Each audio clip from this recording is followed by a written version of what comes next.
ਅੱਜ ਆਪਾਂ ਸ਼ੁਰੂ ਕਰਨ ਜਾ ਰਹੇ ਹਾਂ ਟੋਟਲ ਸਟੇਸ਼ਨ ਦੀ ਟੈਂਪਰੇਰੀ ਸੈਟਿੰਗਸ। ਜਿਹੜਾ ਪੁਆਇੰਟ ਤੁਸੀਂ ਥੱਲੇ ਰੈੱਡ ਕ੍ਰਾਸ ਦੇ ਵਿੱਚ ਦੇਖਿਆ ਉਹ ਸਾਡਾ ਸਟੇਸ਼ਨ ਪੁਆਇੰਟ ਹੈ।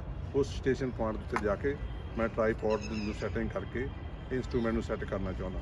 ਸੋ ਇਹਦੇ ਵਿੱਚ ਸਭ ਤੋਂ ਜ਼ਰੂਰੀ ਹੈ ਤੁਸੀਂ ਸਭ ਤੋਂ ਪਹਿਲਾਂ ਇਸ ਪੁਆਇੰਟ ਤੋਂ ਬਰਾਬਰ ਦੂਰੀ ਤੇ 3 ਲੈਗਸ ਰੱਖ ਸਕਦੇ ਹੋ, ਜਾਂ ਤੁਹਾਡਾ ਜਿਹੜਾ ਆਹ ਟਰਾਈਪੋਡ ਸਟੈਂਡ ਹੈ ਅਪਰੋਕਸੀਮੇਟਲੀ ਲੈਵਲ ਦੇ ਵਿੱਚ ਹੋਣਾ ਚਾਹੀਦਾ। ਉਸ ਤੋਂ ਬਾਅਦ ਦੇ ਵਿੱਚ ਕੀ ਆ, ਤੁਸੀਂ ਉੱਪਰੋਂ ਇੱਧਰ ਜਾ ਕੇ ਦੇਖ ਵੀ ਸਕਦੇ ਹੋ ਅਪਰੋਕਸੀਮੇਟਲੀ ਇਹ ਤੁਹਾਡਾ ਪੁਆਇੰਟ ਸੈਂਟਰ ਵੀ ਹੋਵੇ ਤੇ ਅਪਰੋਕਸੀਮੇਟਲੀ ਲੈਵਲ ਹੋਵੇ, ਤਾਂ ਤੁਹਾਡੀਆਂ ਸੈਟਿੰਗ ਬਹੁਤ ਛੇਤੀ ਦੇ ਨਾਲ ਕੰਪਲੀਟ ਹੋ ਜਾਣਗੀਆਂ। ਹੁਣ ਉਸ ਤੋਂ ਬਾਅਦ ਮੈਂ ਇਹਦੇ ਉੱਤੇ ਲਿਆ ਕੇ ਆਪਣਾ ਇੰਸਟਰੂਮੈਂਟ ਇਸ ਜਗ੍ਹਾ ਉੱਤੇ ਫਿੱਟ ਕਰਦਾ। ਇੰਸਟਰੂਮੈਂਟ ਉੱਤੇ ਲਿਆਓ, ਇਸ ਪੁਆਇੰਟ 'ਤੇ ਰੱਖ ਕੇ ਇਹਨੂੰ ਤੁਸੀਂ ਟਾਈਟ ਕਰ ਦਿਓ। ਆਹ ਟਾਈਟ ਕਰਨ ਤੋਂ ਬਾਅਦ ਦੇ ਵਿੱਚ ਕੀ ਆ,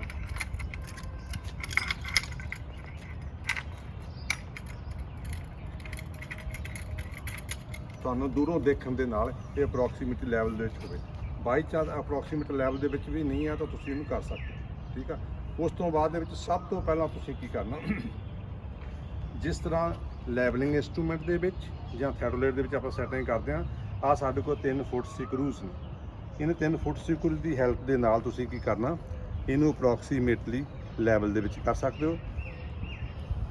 ਔਰ ਸਭ ਤੋਂ ਪਹਿਲਾਂ ਜਿਹੜੀ ਟੈਂਪਰੇਰੀ ਸੈਟਿੰਗ ਦੇ ਵਿੱਚ ਜ਼ਰੂਰੀ ਕਿ ਤੁਹਾਡੀ ਸੈਂਟਰਿੰਗ ਵਾਸਤੇ ਸਾਡੇ ਕੋਲ ਆਹ ਡਿਜੀਟਲ ਜਾਂ ਟੈਲੀਸਕੋਪਿਕ ਪਲੰਮਟ ਹੈ। ਤੁਸੀਂ ਇਹਦੇ ਵਿੱਚ ਇੱਥੋਂ ਦੇਖਣਾ, ਜਦੋਂ ਤੁਸੀਂ ਟੈਲੀਸਕੋਪਿਕ ਪਲੰਮਟ ਦੇ ਵਿੱਚ ਦੇਖਦੇ ਹੋ ਤਾਂ ਤੁਹਾਡੇ ਕੋਲ ਇਸ ਤਰ੍ਹਾਂ ਸੈਂਟਰ 'ਚ ਡਾਟ ਆ, ਤੁਹਾਡੇ ਕੋਲ 2 ਬਲੈਕ ਕਲਰ ਦਿਖਾਈ ਦੇਣਗੇ। ਇਹ ਮਤਲਬ ਕਿ ਸਾਡੇ ਸੈਂਟਰਿੰਗ ਵਾਸਤੇ ਅਸੀਂ ਇਸ ਡਾਟ ਪੁਆਇੰਟ ਨੂੰ ਪਲਾਉਂਦੇ ਹਾਂ। ਇਸ ਟੈਲੀਸਕੋਪ ਪਲੰਮਟ ਦੇ ਵਿੱਚ ਜਦੋਂ ਮੈਂ ਦੇਖਾਂਗਾ ਤਾਂ ਮੇਰੇ ਕੋਲ ਥੱਲੇ ਉਹ ਪੁਆਇੰਟ ਦਿਖਾਈ ਦੇਗਾ। ਇਹ ਪੁਆਇੰਟ ਦਿਖਾਈ ਦੇਣ ਦੇ ਨਾਲ ਕੀ ਆ, ਤਾਂ ਮੈਂ ਸਭ ਤੋਂ ਪਹਿਲਾਂ ਇਹਨੂੰ ਸੈਂਟਰ ਕਰਨਾ। ਜਦੋਂ ਮੈਂ ਇੱਥੋਂ ਦੇਖ ਰਿਹਾ ਤਾਂ ਮੈਨੂੰ ਥੋੜ੍ਹਾ ਜਿਹਾ ਡਿਫਰੈਂਸ ਦਿਖਾਈ ਦੇ ਰਿਹਾ। ਇਹਦੇ ਵਾਸਤੇ ਤੁਸੀਂ ਕੀ ਕਰਨਾ, ਕਿਸੇ ਇੱਕ ਲੈਗ ਨੂੰ ਫਿਕਸ ਕਰ ਲਓ। ਕਿਸੇ ਇੱਕ ਲੈਗ ਨੂੰ ਫਿਕਸ ਕਰਨ ਤੋਂ ਬਾਅਦ ਦੇ ਵਿੱਚ 2 ਲੈਗਸ ਨੂੰ ਆਪਣੇ ਹੱਥਾਂ ਦੇ ਵਿੱਚ ਉਠਾ ਲੈਣਾ। ਆਪਣੇ ਹੱਥਾਂ ਦੇ ਵਿੱਚ ਉਠਾ ਕੇ ਤਾਂ ਇਹਨਾਂ ਨੂੰ ਇੱਦਾਂ ਬਹੁਤ ਆਰਾਮ ਦੇ ਨਾਲ ਮੂਵ ਕਰਨਾ। ਜਦੋਂ ਤੁਹਾਨੂੰ ਥੱਲੇ ਉਹ ਕ੍ਰਾਸ ਦਿਖਾਈ ਦੇ ਰਿਹਾ, ਉੱਥੇ ਜਾ ਕੇ ਤੁਸੀਂ ਇਹਨੂੰ ਰੱਖ ਦੇਣਾ। ਇਸ ਤੋਂ ਪਹਿਲਾਂ ਜ਼ਰੂਰੀ ਹੈ ਕਿ ਤੁਸੀਂ ਇਹਨੂੰ ਫੋਕਸ ਵੀ ਕਰ ਸਕਦੇ ਹੋ। ਸੋ ਕ੍ਰਾਸ ਤੇ ਜਿਹੜਾ ਤੁਹਾਡੇ ਕੋਲ ਸਰਕਲ ਨੇ, ਇਹ ਥੋੜ੍ਹੇ ਜਿਹੇ ਐਸੈਂਟਰਿਕ ਦਿਖਾਈ ਦੇ ਰਹੇ ਨੇ। ਇਹ ਕਿਸ ਤਰ੍ਹਾਂ ਦਿਖਾਈ ਦੇਣਗੇ ਤੁਸੀਂ ਦੇਖੋ, ਇਹ ਇਸ ਤਰ੍ਹਾਂ ਇਸ ਵੇਲੇ ਨਹੀਂ ਮੇਰੇ ਕੋਲ ਦਿਖਾਈ ਦੇ ਰਹੇ ਨੇ। ਆਹ ਦੇਖੋ, ਜਿਹੜਾ ਕ੍ਰਾਸ ਤੇ ਜਿਹੜਾ ਬਬਲ ਆ ਦੇ ਵਿੱਚ ਸਰਕਲ ਆ, ਇਹ ਥੋੜ੍ਹਾ ਐਸੈਂਟਰਿਕ ਹੈ। ਸੋ ਅਗੇਨ ਮੈਂ ਵਿਦ ਦੀ ਹੈਲਪ ਆਫ ਇਹਦੇ 2 ਲੈਗਸ ਨੂੰ ਤੁਸੀਂ ਇਸ ਤਰ੍ਹਾਂ ਥੋੜ੍ਹਾ ਸ਼ਿਫਟ ਕਰਨਾ ਕਿ ਇਹ ਆਪਣੀ ਜਗ੍ਹਾ 'ਤੇ ਉੱਤੇ ਹੋਣ। ਬਿਲਕੁਲ ਐਗਜ਼ੈਕਟਲੀ ਇਸ ਵੇਲੇ ਕ੍ਰਾਸ ਤੇ ਜਿਹੜਾ ਉਹ ਪੁਆਇੰਟ ਆ, ਇਹ ਬਿਲਕੁਲ ਇਸ ਵੇਲੇ ਸੈਂਟਰਡ ਹੋ ਜਾਂਦੇ। ਅਗਰ ਤੁਸੀਂ ਇਸ ਪਲੰਮਟ ਦੇ ਵਿੱਚੋਂ ਦੇਖੋਗੇ ਤਾਂ ਇਹ ਇਸ ਤਰ੍ਹਾਂ ਦਿਖਾਈ ਦੇ ਰਿਹਾ ਸੀ। Now it is look like this. So ਇਸ ਪੋਜੀਸ਼ਨ ਦੇ ਵਿੱਚ ਲਿਆਉਣ ਤੋਂ ਬਾਅਦ ਫਸਟ ਇਜ਼ ਸੈਂਟਰਿੰਗ। ਕ੍ਰਾਸ ਦੇ ਉੱਪਰ ਤੁਹਾਡਾ ਬਿਲਕੁਲ ਬਲੈਕ ਡਾਟ ਆ ਜਾਏਗਾ। ਇਸ ਵੇਲੇ ਇੰਸਟਰੂਮੈਂਟ ਸੈਂਟਰਡ ਆ। ਇਹ ਸੈਂਟਰਿੰਗ ਕਰਨ ਤੋਂ ਬਾਅਦ ਤੁਸੀਂ ਆ ਕੇ ਦੇਖੋ, ਆ ਬਬਲ ਕ੍ਰਾਸ ਬਬਲ ਦੇਖੋ, ਥੋੜ੍ਹਾ ਸੈਂਟਰਿਕ ਹੋਇਆ ਇਸ ਵੇਲੇ ਸੈਂਟਰਿਕ ਆ। ਇਹਨੂੰ ਸੈਂਟਰ ਵਿੱਚ ਲਿਆਉਣ ਵਾਸਤੇ ਜਾਂ ਤੁਸੀਂ ਫੁੱਟ ਸਕਰੂਜ਼ ਨੂੰ ਯੂਜ਼ ਕਰ ਸਕਦੇ ਹੋ, ਜਾਂ ਵਿਦ ਦੀ ਹੈਲਪ ਆਫ ਆਹ ਤੁਹਾਡੇ ਕੋਲ ਜਿਹੜੀਆਂ ਲੈਗਸ ਨੇ ਇਹ ਸਲਾਈਡ ਕਰ ਜਾਂਦੀਆਂ, ਉੱਪਰ ਥੱਲੇ ਹੋ ਸਕਦੀਆਂ। ਹੁਣ ਮੇਰਾ ਬਬਲ ਇੱਕ ਸਾਈਡ 'ਤੇ ਆ, ਇਹਦੀ ਆਪੋਜਿਟ ਲੈਗ ਨੂੰ ਤੁਸੀਂ ਸਲਾਈਡ ਕਰੋ ਤਾਂ ਤੁਹਾਡਾ ਬਬਲ ਸੈਂਟਰ ਦੇ ਵਿੱਚ ਆ ਜਾਏਗਾ, ਠੀਕ ਆ। ਸੋ ਆ ਕੀ ਕੀਤਾ, ਮੈਂ ਇਹਦੀ ਆਪੋਜਿਟ ਲੈਗ ਨੂੰ ਸੈਂਟ ਕੀਤਾ ਤਾਂ ਮੇਰਾ ਬਬਲ ਇਸ ਵੇਲੇ ਸੈਂਟਰ ਦੇ ਵਿੱਚ ਇੱਕ ਸਾਈਡ 'ਤੇ ਸੈਂਟਰ ਆ ਗਿਆ। ਔਰ ਇਸ ਨੂੰ ਫਿਰ ਲੌਕ ਕਰ ਦਿਓ। ਹੁਣ ਦੂਸਰੀ ਸਾਈਡ 'ਤੇ ਜਾਣਾ, ਦੂਸਰੀ ਸਾਈਡ ਦੇ ਵਿੱਚ ਆ ਕੇ ਦੇਖੋ ਇਹਦੀ ਪੋਜੀਸ਼ਨ ਦੂਸਰੇ ਪਾਸੇ ਨੂੰ ਮੂਵ ਕਰ, ਇਹਨੂੰ ਇੱਥੋਂ ਅਨਲੌਕ ਕਰੋ ਤਾਂ ਇਹਨੂੰ ਤੁਸੀਂ ਉੱਪਰ ਥੱਲੇ ਲਿਜਾ ਸਕਦੇ ਹੋ। ਆਹ ਤੁਹਾਡੇ ਕੋਲ ਟੈਂਪਰੇਰੀ ਲੌਕ ਆ, ਆਹ ਤੁਹਾਡੇ ਕੋਲ ਪੂਰਾ ਲੌਕ ਆ ਜਿਹਦੇ ਨਾਲ ਐਡਜਸਟਮੈਂਟ ਹੋਗਾ। ਸੋ ਜਦੋਂ ਮੈਂ ਇਹਨੂੰ ਇਸ ਵਿੱਚ ਕੀਤਾ ਤਾਂ ਨਾ ਉਹ ਉੱਪਰ ਥੱਲੇ ਸਲਾਈਡ ਕਰਨ ਦੇ ਨਾਲ ਤੁਹਾਡਾ ਬਬਲ ਫਿਰ ਕੰਮ ਨਹੀਂ। ਇਸ ਤਰ੍ਹਾਂ ਆਪਰੇਸ਼ਨ ਕਰਨ ਦੇ ਨਾਲ ਕੀ ਹੋਏਗਾ, 1-2 ਸੈਟਿੰਗ ਕਰਨ ਤੋਂ ਬਾਅਦ ਦੇ ਵਿੱਚ ਕੀ ਹੋਏਗਾ, ਤੁਹਾਡਾ ਬਬਲ ਸੈਂਟਰ ਦੇ ਵਿੱਚ ਆ ਜਾਏਗਾ ਔਰ ਸੈਂਟਰਿੰਗ ਤੁਹਾਡੀ ਸ਼ਿਫਟ ਨਹੀਂ ਹੋਏਗੀ। ਥੋੜ੍ਹੀ ਜਿਹੀ ਹੋਰ ਇਸ ਵੇਲੇ ਸੈਂਟਰਿੰਗ ਸ਼ਿਫਟਿੰਗ ਦੀ ਲੋੜ ਪੈ ਰਹੀ ਹੈ। So now I move the third leg ਦੇ ਨਾਲ ਇਹਨੂੰ ਮੇਨ ਲੌਕ ਨੂੰ ਖੋਲ੍ਹ ਲਓ ਔਰ ਇਸ ਨੂੰ ਟੈਂਪਰੇਰੀ ਲੌਕ ਖੋਲ੍ਹੋ। ਨਾਓ ਕੀ ਤੁਹਾਡਾ ਉੱਪਰ ਥੱਲੇ ਮੂਵਮੈਂਟ ਦੇ ਨਾਲ this bubble comes to in the centre.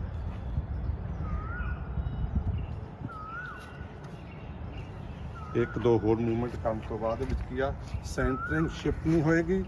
ਇਹਨਾਂ ਲੈਗਸ ਨੂੰ ਸਲਾਈਡ ਕਰਕੇ ਤੁਸੀਂ make the bubble centre. Now you can check this bubble is exactly in center. So with the help of ਆ ਜੀ ਲੈਗਸ ਨੂੰ ਮੈਂ ਸਲਾਈਡ ਕੀਤਾ ਉੱਪਰ ਥੱਲੇ, ਨਾ ਤੁਸੀਂ ਦੇਖ ਸਕਦੇ ਹੋ ਕਿ ਸਾਡਾ ਕ੍ਰਾਸ ਬਬਲ ਅਪਰੋਕਸੀਮੇਟਲੀ ਸੈਂਟਰ ਦੇ ਵਿੱਚ ਆ ਗਿਆ। ਸਭ ਤੋਂ ਪਹਿਲਾਂ ਕੀ ਸੀ, ਅਪਰੋਕਸੀਮੇਟਲੀ ਮੈਂ ਸੈਂਟਰਿੰਗ ਕੀਤੀ ਆ, ਉਸ ਤੋਂ ਬਾਅਦ approx bubble is in the centre. ਉਸ ਤੋਂ ਬਾਅਦ ਦੇ ਵਿੱਚ ਕੀ ਕਰਨਾ, ਤੁਸੀਂ ਇਹ ਇੰਨਾ ਕੰਮ ਕਰਨ ਤੋਂ ਬਾਅਦ ਦੁਬਾਰਾ ਚੈੱਕ ਕਰਨਾ ਕਿ ਕੀ ਤੁਹਾਡੀ ਸੈਂਟਰਿੰਗ ਤਾਂ ਨਹੀਂ ਸ਼ਿਫਟ ਹੋ ਗਈ। ਉਸ ਚੈੱਕ ਕਰਨ ਵਾਸਤੇ ਤੁਸੀਂ ਦੁਬਾਰਾ ਫਿਰ ਟੈਲੀਸਕੋਪਿਕ ਪਲੰਬਰ ਦੇ ਉੱਤੇ ਆ ਜਾਓ। ਤੁਸੀਂ ਇੱਥੇ ਆ ਕੇ ਦੇਖੋ 2-3 ਮਿਲੀਮੀਟਰ ਦੇ ਡਿਫਰੈਂਸ ਦੇ ਨਾਲ ਤੁਹਾਡਾ ਸੈਂਟਰ ਸ਼ਿਫਟ ਹੋ ਗਿਆ। ਉਹਨੂੰ ਸੈਂਟਰਿੰਗ ਕਰਨ ਵਾਸਤੇ ਕੀ ਤੁਸੀਂ ਇੱਥੋਂ ਸੈਂਟਰ ਸ਼ਿਫਟਿੰਗ ਅਰੇਂਜਮੈਂਟ ਨੂੰ ਇੱਦਾਂ ਖੋਲ੍ਹੋ। ਆਹ ਖੋਲ੍ਹਣ ਤੋਂ ਬਾਅਦ ਵਿੱਚ ਕੀ ਆ, ਤੁਸੀਂ ਥੋੜ੍ਹਾ ਜਿਹਾ ਸ਼ਿਫਟ ਕਰੋ। ਨਾਲ ਤੁਸੀਂ ਦੇਖ ਸਕਦੇ ਹੋ ਕਿ ਇਸ ਵੇਲੇ ਜਿਹੜਾ ਤੁਹਾਡਾ bubble exactly the point is on the cross. ਜੋ ਜਿਹਦੇ ਵਿੱਚ ਬਲੈਕ ਡਾਟ ਸੀ ਉਹ ਇਸ ਵੇਲੇ ਪੂਰਾ ਸੈਂਟਰ ਦੇ ਉੱਤੇ। ਹੁਣ ਕੀ ਇਸ ਵੇਲੇ ਤੁਹਾਡਾ ਬਬਲ ਇਜ਼ ਇਨ ਦਾ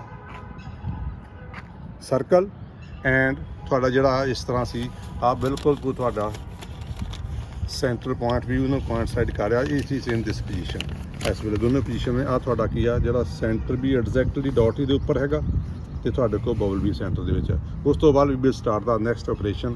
ਉਸ ਤੋਂ ਬਾਅਦ ਦੇ ਵਿੱਚ ਤੁਸੀਂ ਕੀ ਕਰਨਾ, ਇਸ ਬੈਟਰੀ ਦੇ ਇਹਦੇ ਇੰਸਟਰੂਮੈਂਟ ਦੇ ਵਿੱਚ ਜਾ ਕੇ ਇਸ ਪੁਆਇੰਟ ਨੂੰ ਔਨ ਆਫ ਪੁਆਇੰਟ ਨੂੰ ਔਨ ਕਰ ਦਿਓ। ਉਸ ਤੋਂ ਬਾਅਦ ਵਿੱਚ ਤੁਹਾਡੇ ਕੋਲ ਟੌਪ ਔਨ ਆਏਗਾ। ਉਸ ਤੋਂ ਬਾਅਦ ਦੇ ਵਿੱਚ ਤੁਹਾਡੇ ਕੋਲ ਡਿਜੀਟਲ ਲੈਵਲ ਆ ਗਿਆ। ਇਸ ਡਿਜੀਟਲ ਲੈਵਲ ਦੇ ਵਿੱਚ ਤੁਸੀਂ ਧਿਆਨ ਨਾਲ ਦੇਖੋ, ਤੁਹਾਡੇ ਕੋਲ X ਤੇ Y ਦੇ ਉੱਤੇ ਕੋਈ ਰੀਡਿੰਗਸ ਆ ਰਹੀਆਂ ਨੇ। ਇਹ ਜਿਹੜੀਆਂ X ਤੇ Y ਦੇ, ਹੁਣ ਕੀ ਕੀਤਾ ਮੈਂ ਇਸ ਵੇਲੇ ਤੁਹਾਡਾ ਡਿਸਪਲੇ ਯੂਨਿਟ ਨੂੰ 2 ਫੁੱਟ ਸਕਰੂ ਦੇ ਪੈਰਲ ਰੱਖਿਆ। ਇਹ ਪੈਰਲ ਰੱਖਣ ਤੋਂ ਬਾਅਦ ਤੁਸੀਂ ਇਹਨੂੰ ਹੌਰੀਜੈਂਟਲ ਨੂੰ ਲੌਕ ਕਰ ਦਿਓ। 2 ਫੁੱਟ ਸਕਰੂ ਦੇ ਪੈਰਲ ਜਿਹੜੀ ਵੀ ਤੁਸੀਂ ਚਾਹੇ ਐਂਟਾਗੋਨਿਸਟਿਕ ਮੂਵਮੈਂਟ ਦੇਣੀ ਹੈ, ਚਾਹੇ ਦੋਨੋਂ ਅੰਦਰ ਨੂੰ ਚਾਹੇ ਦੋਨੋਂ ਬਾਹਰ ਨੂੰ, ਕੀ ਹੋਏਗਾ ਤੁਹਾਡੇ ਕੋਲ Y ਐਕਸਿਸ ਦੇ ਉੱਤੇ ਚੇਨ ਆਏਗੀ।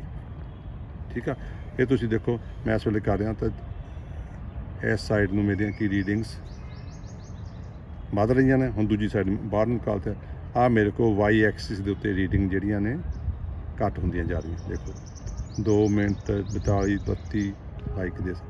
ਸੋ ਤੁਸੀਂ ਇਹਨੂੰ 0 ਕਰਨਾ। ਆ ਦੇਖੋ 58 ਸੈਕਿੰਡ ਕਿੰਨੇ ਬਹੁਤ ਹੀ ਪ੍ਰਸਾਈਜ਼ਲੀ ਬਹੁਤ ਸੈਂਸੀਟਿਵ ਤੇ ਰੀਡਿੰਗ ਆਉਣਗੀਆਂ। ਇਹਨੂੰ ਧਿਆਨ 'ਤੇ ਰੱਖਣਾ। X ਵਾਸਤੇ ਹੁਣ ਜਿਹੜਾ 3rd ਫੁੱਟ ਸਕਰੂ ਆ, ਦੇਖੋ ਆ 2 ਫੁੱਟ ਸਕਰੂ, ਮੈਂ 3rd ਫੁੱਟ ਸਕਰੂ ਨੂੰ ਯੂਜ਼ ਕਰੂੰਗਾ। 3rd ਫੁੱਟ ਸਕਰੂ ਜਦੋਂ ਮੈਂ ਯੂਜ਼ ਕਰੂੰਗਾ ਤਾਂ ਮੇਰੇ ਕੋਲ X ਦੀਆਂ ਜਿਹੜੀਆਂ ਰੀਡਿੰਗਸ ਨੇ ਉਹ ਘਟਣੀਆਂ ਵਧਣੀਆਂ ਸ਼ੁਰੂ ਹੋ ਗਈਆਂ। ਤੁਸੀਂ ਧਿਆਨ ਨਾਲ ਦੇਖ ਸਕਦੇ ਉੱਤੇ ਆ ਦੇਖੋ 0 ਮਿੰਟ ਤੇ ਆ ਗਿਆ 23 32। ਸੋ ਇਸ ਜਗ੍ਹਾ ਤੋਂ ਤੁਸੀਂ ਜਾ ਕੇ ਆਰਾਮ ਦੇ ਨਾਲ ਮੂਵਮੈਂਟ ਕਰਨੀਆਂ ਨੇ। ਜਦੋਂ ਤੁਹਾਡੇ ਕੋਲ ਇਹ ਰੀਡਿੰਗ X ਦੇ ਲੌਂਗ 00 ਤੇ Y ਦੇ ਲੌਂਗ ਵਾਰੀ 0 ਹੋ ਗਈ ਤਾਂ ਤੁਸੀਂ ਉੱਥੇ ਜਾ ਕੇ ਅਗਲੀ ਆਪਰੇਸ਼ਨ ਸ਼ੁਰੂ ਕਰਨੀ ਹੈ। Y ਦੇ ਉੱਤੇ ਜਾ ਕੇ ਕੁਝ ਸੈਕਿੰਡਾਂ ਦਾ ਫਰਕ ਆ ਗਿਆ। ਇਹ ਸੈਕਿੰਡਾਂ ਦੇ ਵਿੱਚ ਤੁਸੀਂ ਇਹਨੂੰ 0 ਤੱਕ ਕਰ ਲਓ ਤਾਂ ਬਹੁਤ ਵਧੀਆ। ਅਦਰਵਾਈਜ਼ ਕਿਆ ਹੈ 5 ਸੈਕਿੰਡ ਤੱਕ ਅਲਾਉਏਬਲ ਹੈਗਾ। 5 ਸੈਕਿੰਡ X ਦੇ ਉੱਤੇ 5 ਸੈਕਿੰਡ Y ਦੇ ਉੱਤੇ। ਹੁਣ ਥੋੜ੍ਹਾ ਜਿਹਾ ਮੇਰੇ ਕੋਲ ਫਰਕ Y ਦੇ ਉੱਤੇ ਹੈਗਾ। ਮੈਂ ਇਹਨੂੰ ਥੋੜ੍ਹਾ ਜਿਹਾ ਬਹੁਤ ਹੀ ਧੀਰਜ ਦੇ ਨਾਲ ਬਹੁਤ ਪੇਸ਼ੈਂਸ ਦੇ ਨਾਲ ਇਹ ਸਟੇਜ ਤੁਹਾਨੂੰ ਲਿਆਉਣੀ ਪਏਗੀ। ਜਲਦੀ ਨਹੀਂ ਤੁਸੀਂ ਇੱਥੇ ਕਰ ਸਕਦੇ। ਸੋ ਸਾਡੇ ਕੋਲ Y ਐਕਸ ਤੇ 4 ਸੈਕਿੰਡ ਆ ਰਹੇ ਨੇ, X ਐਕਸਿਸ ਉੱਤੇ 5 ਆ ਰਹੇ 6 ਆ ਰਹੇ ਨੇ। ਸੋ ਥੋੜ੍ਹਾ ਜਿਹਾ ਹੋਰ ਧੀਰਜ ਕਰੀਏ ਤਾਂ ਮਤਲਬ ਦੋਨੋਂ ਪਾਸੇ ਰੀਡਿੰਗ ਸਾਡੀ ਦੇਖੋ ਥੋੜ੍ਹੀ ਜਿਹੀ ਲਾਸਟ ਲੈਵਲਿੰਗ ਦੀ ਸਟੇਜ ਆ, ਥੋੜ੍ਹੇ ਜਿਹੇ ਨਾਲ ਹੀ ਫਰਕ ਪੈ ਜਾਂਦਾ। ਤੁਸੀਂ ਇੱਥੇ ਦੇਖ ਸਕਦੇ ਹੋ ਸਾਡੇ ਕੋਲ ਅਲੋਂਗ X ਐਕਸਿਸ 4 ਤੋਂ 5 ਹੋ ਗਏ, Y ਦੇ ਉੱਤੇ 2 ਸੈਕਿੰਡ ਨੇ।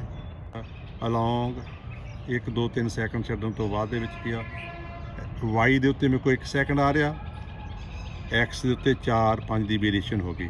ਠੀਕ ਆ, ਥੋੜ੍ਹਾ ਜਿਹਾ ਹੋਰ ਸਮਾਂ ਦਿਓ। ਇਹ ਆਪਣੇ ਆਪ ਜਿੰਨਾ ਵੱਧਦੇ ਘੱਟਦੇ ਤੁਸੀਂ ਦੇਖ ਲਓ। ਮੇਰਾ ਮਤਲਬ ਇਹ ਆ ਕਿ Y ਤੇ X ਦੇ ਉੱਤੇ 5 ਤੱਕ ਮੈਕਸਿਮਮ ਹੋਣਾ ਚਾਹੀਦਾ। ਹੁਣ ਤੁਸੀਂ ਦੇਖ ਲਓ ਇਹ ਸਟੇਬਲ ਕੰਡੀਸ਼ਨ ਹੋ ਗਈ। ਸਟੇਬਲ ਕੰਡੀਸ਼ਨ ਜਾ ਕੇ ਕੀ ਕਰਨਾ, ਹੁਣ ਦੇਖੋ ਆ ਓਕੇ ਵਾਲਾ F1 ਨੂੰ ਮੈਂ ਇੱਥੋਂ ਦਬਾ ਦੇਣਾ।